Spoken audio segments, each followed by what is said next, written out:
పుట్టల్లోకి పాములు చేరతాయని చెప్పేసి. అట్లనే అనేక మంది తెలంగాణ రాష్ట్రం యొక్క, తెలంగాణ ప్రజల యొక్క ఆకాంక్షలు దృష్టిలో పెట్టుకొని ఆ తెలంగాణ రాష్ట్రం కోసం ఈ ఉద్యమాన్ని నిర్మిస్తుందంటే, ఈ ఉద్యమంలోకి ఎవరు వచ్చారంటే కేటీఆర్, కవిత ఇద్దరు వచ్చినారు. అది పెద్ద కేసీఆర్ గారు చేసినటువంటి పెద్ద బ్లండర్ మిస్టేక్. అయితే సరే, తెలంగాణ రాష్ట్రంలో మేము కూడా భాగస్వామ్యం అవుతాం కాబట్టి వచ్చినారు అనుకుంటే, వాళ్ళు వచ్చినప్పుడు వాళ్ళ సిచ్యువేషన్ లో వాళ్ళు ఎక్కడ మామూలు కార్యకర్తలాగా పనిచేయలేదు. వాళ్ళకు ఉన్నటువంటి బ్రాండ్ ఇమేజ్ ఏంటండి?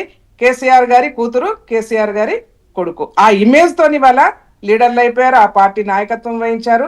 ఎంతో మంది తెలంగాణ రాష్ట్రం కోసం అసువులు బాసి తెలంగాణ రాష్ట్ర ఉద్యమాన్ని నిర్మిస్తే ఆ ఉద్యమాన్ని వాళ్ళ అబాసు పాలు చేస్తూ ఉంటారు. అది చాలా బాధాకరంగా అనిపిస్తా ఉన్నది.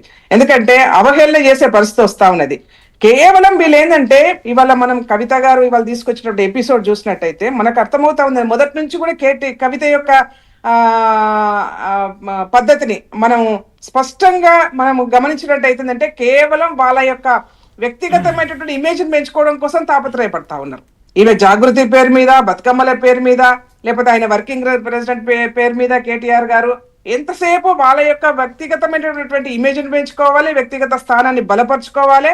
ఈ తెలంగాణ ఉద్యమాన్ని స్పష్టంగా తెలంగాణ ఉద్యమాన్ని వాళ్ళు ఓన్ చేసుకొని ఆర్థికంగా బలపడడం కోసం ప్రయత్నం చేశారు తప్పిస్తే, తెలంగాణ రాష్ట్ర ప్రజలకు వీళ్ళిద్దరి వల్ల కూడా ఒరిగింది ఏం లేదని చెప్పేసి స్పష్టంగా చెప్పగలుగుతా ఉన్నాం. ఎందుకంటే ఇవాళ వెంకటకృష్ణ గారు, మీరు ఏదన్నా సందర్భంలో చూడండి, తెలంగాణ రాష్ట్ర సమితితో పనిచేసినటువంటి వాళ్ళు, మేమైతే మాలాంటి వాళ్ళు ఇవాళ విటలన కావచ్చు, మీడియాలో పాల్గొంటున్నటువంటి, ఇవాళ డిబేట్ లో పాల్గొంటున్న ఎవరం కూడా పెద్దగా మాకేం ఆస్తులు అనేటువంటి వాళ్ళం కాదు, ఆశయం కోసం పనిచేసినటువంటి వాళ్ళమే.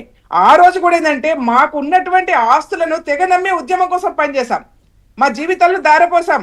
నాకు వన్ ఇయర్ బేబీ, నేను ఉద్యమంలో పనిచేస్తున్నప్పుడు నాకు ఒక 1 ఇయర్ బేబీ, 1 ఇయర్ బేబీని ఇంటి దగ్గర వదిలిపెట్టేసి ఉద్యమంలో పనిచేసినటువంటి పరిస్థితి మేము ఉన్నది. మేమే కాదు, చాలా మంది పనిచేశారు. ఇక మేము చెప్పుకుంటున్నాము, చెప్పుకునేటువంటి వాళ్ళు కూడా చాలా మంది ఉన్నారు.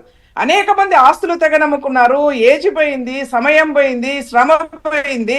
దేనికోసం పెట్టుబడిగా పెట్టామంటే తెలంగాణ రాష్ట్రం కోసం. కానీ వాళ్ళ మేమందరం కూడా పెట్టినటువంటి పెట్టుబడిని వీళ్ళు వాళ్ళ సొంత ఇలాకాగా మార్చుకున్నటువంటి పరిస్థితి వాళ్ళు తెలంగాణ రాష్ట్రంలో చూస్తా ఉన్నాం. పోనీ అట్లనే నిలబెట్టుకొని తెలంగాణ రాష్ట్ర సమితిని బలోపేతం చేసిరా అంటే, మొత్తం తెలంగాణ అనే పేరే లేకుండా చేసిరు కదా వెంకటకృష్ణ గారు. ఇవాళ మనం చూస్తా ఉన్నాం, టిఆర్ఎస్ పార్టీని పూర్తిగా బీఆర్ఎస్ పార్టీగా మార్చేసి భారతదేశం అంతా కూడా మనమే వెళ్ళాలని చెప్పేసి ఒక అత్యాశకు పోయినటువంటి పరిస్థితి ఇవాళ రాష్ట్ర ప్రజలు కూడా గమనించారు, మనందరం కూడా గమనించారు. అయిపోయింది. రెండోది, ఆ కేసీఆర్ గారు మాట్లాడిన సిచ్యువేషన్ కూడా మనం చూసాం కదండి. ఎక్కడైనా ఎన్ని డబ్బులైనా పెట్టగలుగుతాం, భారతదేశంలో మనమే రాజ్యాధికారం రావాలని చెప్పేసి ఉన్న రాష్ట్రాన్ని వదిలేసి పక్క రాష్ట్రాలకు పోయి ప్రచారం చేసేసిన పరిస్థితి కూడా మనం స్పష్టంగా చూసాం. కాబట్టి ఇవాళ మనం కూడా గమనించాల్సింది ఏంటంటే, ఇవాళ కేసీఆర్ గారి కూతురుగా, కేసీఆర్ గారి కొడుకుగా కేటీఆర్, కవితల యొక్క పంచాది తెలంగాణ రాష్ట్ర ప్రజల యొక్క పంచాదిగా మనం చూడాల్సిన అవసరం లేదు. కేవలం వాళ్ళు అధికార దాహం కోసం, అధికారం యొక్క పట్టు కోసం, వాళ్ళ యొక్క అస్తిత్వం కోసం, ఆస్తుల యొక్క పంపకం కోసం జరుగుతున్నటువంటి పరిస్థితిని ఇవాళ మనం గమనించాల్సిన అవసరం ఉంటది. దానికోసం ఇవాళ కవిత మాట్లాడుతూ ఉన్నారు బ్రహ్మాండంగా, ఇక్కడ బీజేపీలో కలుపుతారు, లేకపోతే నేను కాంగ్రెస్ లో కలుస్తా అని చెప్పేసి. అసలు వీళ్ళని ఎవరండి ఏ పార్టీ తీసుకుంటాయండి? నాకు అర్థం కాదు. అది మాట్లాడదాం, శోభ గారు, అది మాట్లాడదాం.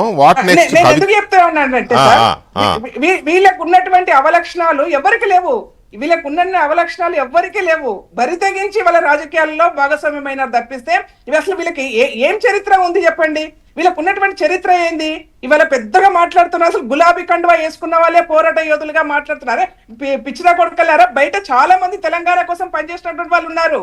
Of the record, on the record, అన్ని రకాలుగా ఆర్ఎస్ఎస్ నుంచి మొదలైతే ఆర్ఎస్ వరకు ప్రతి ఒక్కరు తెలంగాణ రాష్ట్రం కావాలని కొట్లాడినటువంటి వాళ్ళే కదా. వీళ్ళే గులాబీ కండువా వేసుకున్నటువంటి వాళ్ళే తెలంగాణ ఉద్యమం కోసం పనిచేసినటువంటి వాళ్ళు అని క్రియేట్ చేసే పరిస్థితి తీసుకొస్తుంది తెలంగాణ రాష్ట్రంలో. అసలు వీళ్ళు ఉద్యమకారులు కాదండి, ఉద్యమకారుల పేరుతోని దోపిడీ చేస్తున్నటువంటి బీఆర్ఎస్ పార్టీ నాయకులు వీళ్ళు. ఉద్యమాలతో సంబంధం లేనటువంటి వాళ్ళు వీళ్ళు. ఎందుకు రాలేదు? కేసీఆర్ గారు పార్టీ పెట్టినప్పుడు వీళ్ళు ఎందుకు రాలేదు? ఒక స్థాయిలో పార్టీ బ్రహ్మాండంగా ఉజ్వలంగా నడుస్తున్నప్పుడు, ఉవ్వెత్తున లేస్తున్నప్పుడు, తెలంగాణ రాష్ట్ర ప్రజలందరూ కూడా తెలంగాణ కోసం కావాలని కోరుకుంటున్నప్పుడే ఈ చీమలు పెట్టినటువంటి పుట్టల్లోకి పాములు దూరినట్టుగా వీళ్ళకి దూరారు చెప్పండి. దేనికోసం అని అంటే, ఇక్కడ ఎందుకు దూరారంటే ఆయన దూర్చాడు,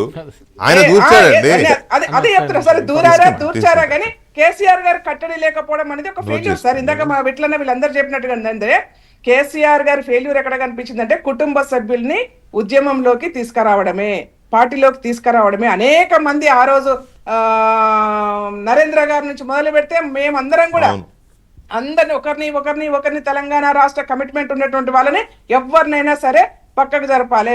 మెల్లమెల్లగా పక్కన పంపించేసి తన ఇది ఉంచుకున్నారు, అదే కదా సార్.